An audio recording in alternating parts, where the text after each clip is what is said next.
Vamos con noticias de economía. Jaime Quesada ya nos acompaña casi. ¿Cómo están, muchachos? Jaime, buenas tardes. Miércoles de bencina.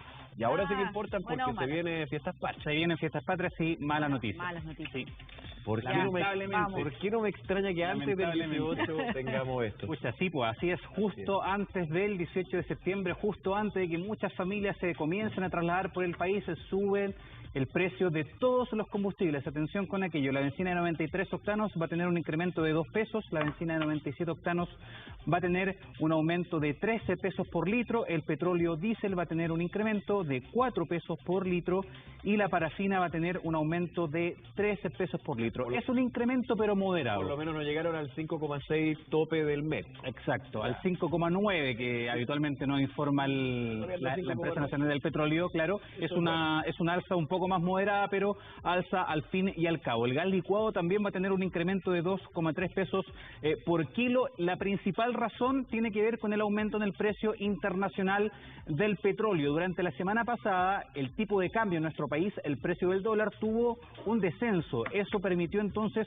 que este incremento no fuera tan importante. Lo que sí subió de precio, como les comentaba, es el valor del petróleo a nivel internacional. Hay mejores perspectivas en torno a la guerra comercial, posible entendimiento entre Estados Unidos y China. Algunas noticias que circularon durante la semana pasada, eso hizo que los mercados tuvieran nuevo optimismo, que las bolsas subieran de precio y por lo tanto los commodities, las materias primas también tuvieran un incremento en su valor durante la semana pasada, lo que está repercutiendo justamente en esta semana. Entonces, lamentable porque, como lo comentábamos al comienzo, van a partir justamente las celebraciones de fiestas patrias en nuestro país. Muchas familias ocupan justamente su automóvil para trasladarse. Y relacionado también con el mercado automotriz, les quiero comentar que salieron publicadas las cifras de ventas de autos del mes de agosto, un mes muy relevante porque habitualmente se conoce como la Navidad de los automóviles, debido a que en septiembre cambia la fecha de facturación de los automóviles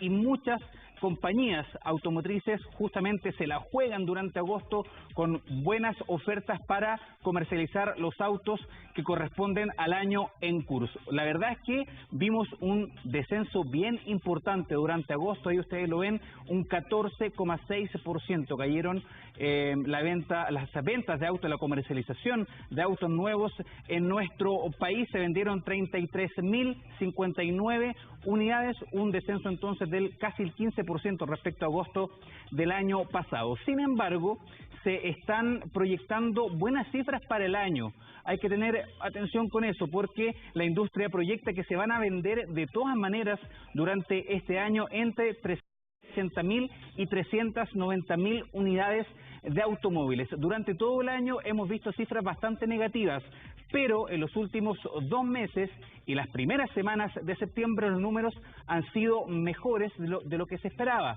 Por lo tanto, hay cierto optimismo en que se pueda entonces alcanzar esta meta de vender entre 380.000 y 390.000 autos. Lo sabemos, el 2018 fue un año absolutamente récord para la industria, por esa razón tenemos una alta base de comparación y los meses muestran números negativos. Sin embargo, la industria al parecer está proyectando que el año de todas maneras cierre con buenos dígitos y con buenas cifras. Claro, así que hay que esperar eso. Con un 2017, 2016 que fue para el olvido para la industria. Así es. 2017 específicamente. Sí, y el 2018 fue muy bueno, entonces compararnos con el 2018 es bien complicado y por eso las cifras que les comentamos de caída en la venta de automóviles. Vamos ahora a otro tema también relacionado con la salud y con el trabajo en nuestro país, porque se entregaron las cifras respecto a las licencias médicas que se tramitaron durante el año 2018, crecieron un 7,5%, un número más bien acotado, pero si consideramos los últimos 5 años, la cantidad de licencias tramitadas ha aumentado un 25%, es decir, está creciendo a un ritmo lento pero permanente la cantidad de personas que están presentando este tipo de documentos en sus trabajos por alguna patología, por alguna enfermedad que los aqueja y que les impide seguir trabajando. ¿Cuáles son las enfermedades más habituales? Nuevamente, las enfermedades de carácter mental lideran justamente el número de licencias presentadas, superan el 22%, seguidas de las enfermedades osteomusculares. un 20%. Estas enfermedades que tienen que ver con la tendinitis, que tienen que ver con el lumbago, que tienen que ver con problemas muchas veces de movilidad, se presentan también en forma muy importante y se presentaron durante el año 2018, y las enfermedades respiratorias quedaron en el tercer lugar con un 14%. ¿Qué dicen los chilenos? Fuimos a preguntarles, a conversar con personas que justamente estaban tramitando sus licencias médicas afuera del Compin de Santiago Centro. ¿Qué nos dicen? Hay algunos que se pueden estar aprovechando justamente de este permiso, de esta autorización para poder faltar a su trabajo. Lo revisamos a continuación. Están todos apurados, que queremos hacer los trámites apurados, que vamos a una tienda y que nos atiendan rápido. Entonces eso yo creo que el estrés que le llega a uno ir al médico, y el médico le da licencia. El sistema no le cree a todos los trabajadores, que incluso hay trabajadores que sí le pasa como a mí, pero el sistema no les cree. Hay gente que esté presentando licencias que no corresponden porque tienen que irse de vacaciones, porque tienen que hacer algo, perjudican a todo el resto que sí tiene una licencia comprobable por cirugía. El año 2018 se presentaron más de 5.600.000 licencias. De ese total se rechazaron casi 400.000. Casi 400.000 fueron rechazadas durante el año pasado, principalmente por parte de las ISAPRES. Las ISAPRES rechazan 3 veces más que FONASA estos permisos que tienen que ver con alguna enfermedad y que tienen que ver también con que un médico prescribe justamente este tipo de licencias. Atención, porque los trastornos mentales son también las enfermedades más rechazadas, un 18%. Las que se ponen más en duda también. Es la que se colocan habitualmente más en duda. Un elemento y argumento bastante sólido, lo que decía, por ejemplo, el caballero en la declaración.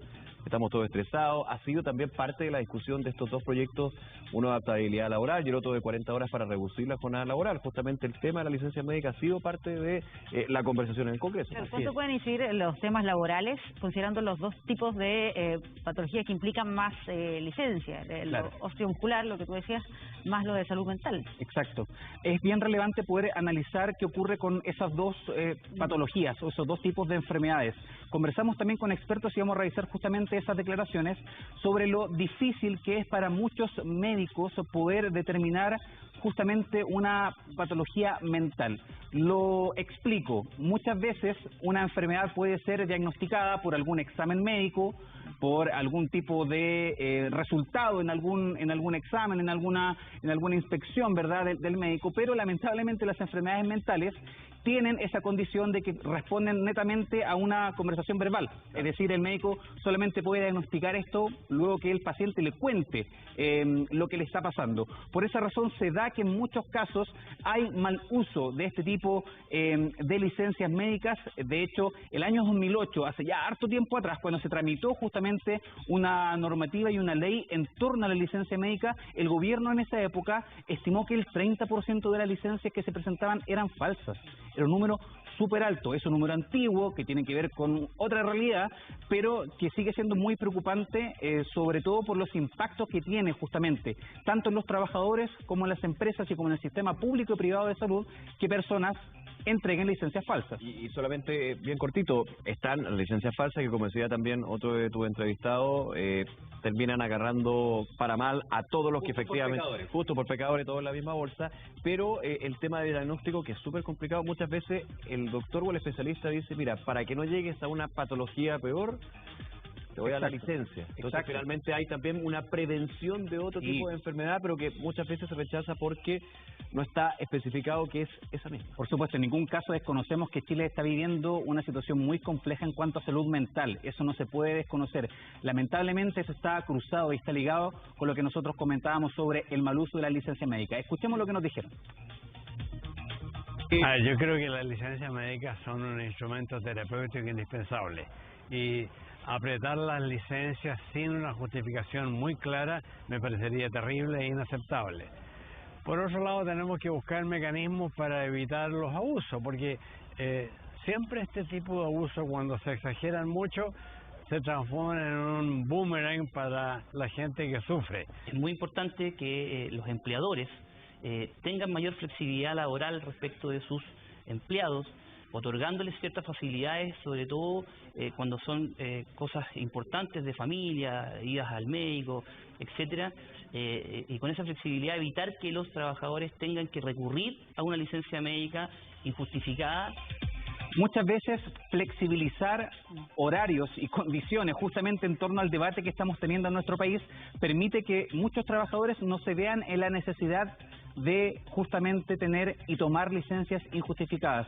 De hecho, la empresa con la que conversamos se preocupa de gestionar licencias médicas al interior de empresas, y ellos dicen que las compañías que logran flexibilizar en algo justamente sus procesos, los permisos, los horarios también, han reducido en torno a un 15% las licencias médicas. Así que atención con aquello, es un desafío para nuestro país, tanto para los trabajadores como también para las empresas, poder encontrar un buen camino y un buen resultado respecto a este tema que es tan relevante, porque muchas personas que sí lo necesitan, lamentablemente muchas veces no encuentran una respuesta positiva porque terminan pagando justos por pecadores. Vamos a cerrar comentando lo que ocurrió en esta última jornada en el Reino Unido, en Londres, particularmente porque el ministro de Hacienda cerró esta versión de Chile Day 2019 y reiteró que la meta de este gobierno es volver a crecer en torno al 3% y superar incluso esa cifra, entre un 3 y un 4%. Esto lo dijo en frente de un salón plenario lleno justamente de empresarios chilenos, pero también empresarios británicos que buscan en esta instancia posibilidades de inversión en nuestro país particularmente. El ministro destacó el dinamismo que están teniendo algunos sectores en nuestro país, particularmente la construcción. También destacó las medidas que ha comunicado el gobierno de aceleración económica que ya bordean los 3.000 millones de dólares. Reiteró, como yo les comentaba, de volver a retomar un crecimiento sobre el 3% y también, haciendo un resumen, destacó que nuestro país está entonces en la búsqueda de posicionarse como un centro financiero regional. También muy importante lo que ocurrió esta jornada, porque se firmó un memorándum de entendimiento con autoridades británicas sobre ciberseguridad. Así que atención con aquello, porque es un tema que ha rondado en el último tiempo la agenda nacional. Es muy importante que nuestro país también se ponga a tono con este tema, con la ciberseguridad. Este octubre es el mes de la ciberseguridad y podrían haber anuncios, también hay proyectos que están en el Congreso. Recordemos el ex superintendente de bancos, Mario Farrenes, llamado el zar de la ciberseguridad. Hay varios temas que están dando vuelta ahí en un tema tan relevante porque lo vivimos diariamente. Exacto, y si Chile quiere ser un centro financiero regional, tiene que primero resolver el tema de la ciberseguridad. Revisemos qué dijo Felipe Larraín allá en Londres. Pudimos también unir y acrecentar nuestros vínculos con el Reino Unido, que está a punto de salir de la Unión Europea. Brexit está a punto de ocurrir el 31 de octubre próximo y ya tenemos un acuerdo de continuidad. Pero además de este acuerdo de continuidad, hemos comprometido avanzar luego desde fines de este año o comienzos del próximo en un acuerdo de libre comercio mucho más profundo que el que nos va a dar la continuidad del acuerdo con la Unión Europea. Sí, muy relevante lo que decía el ministro. Se está afinando los detalles de un acuerdo comercial con el Reino Unido, poniéndonos en el escenario de que finalmente se produzca el Brexit y haya que cambiar las condiciones de negociación con este país. Ha habido conversaciones ya desde que se anunció este proceso de salida del Reino Unido. Así es, que esté muy bien. Muchas gracias, que esté bien. Chao.